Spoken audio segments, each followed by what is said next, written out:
అసలు ఉత్తరాంధ్రకి మీరు పీకింది పొడిచింది ఏంటి? ఒక రోడ్ అని వేసారా, ఒక డ్రైన్ అన్న కట్టారా, ఒక ఆసుపత్రి కట్టారా, ఒక స్కూల్ అన్న కేటాయించారని ఈ సభాముఖంగా వాళ్ళు నేను ప్రశ్నిస్తున్నా. అరే లోకేష్, ఇటు చూడు బే, ఇదే ఉత్తరాంధ్రలో 700 కోట్ల పైగా ఖర్చు పెట్టేసి ఉద్దాన సమస్యని తీర్చాలని చెప్పేసి శంకుస్థాపనతో కాకోకుండా ప్రారంభించడం జరిగింది.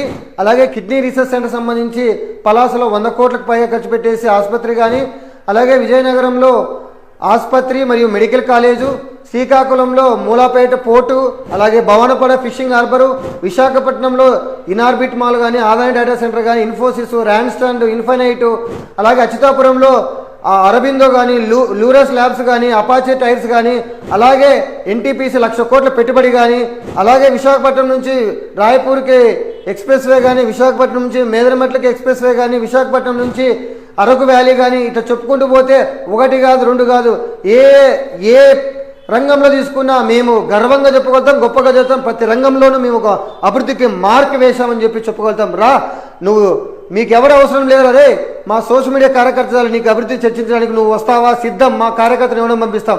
అదే కుర్చీ మాట్లాడుతున్నావు కదా, మడత పెట్టి కొడితే ఈరోజు రాజ్యసభ ఖాళీ అయింది, రేపు మీ శాసనసభ ఖాళీ చేస్తున్నాం, గుర్తుపెట్టుకోరు లోకేష్, ఖబర్దార్.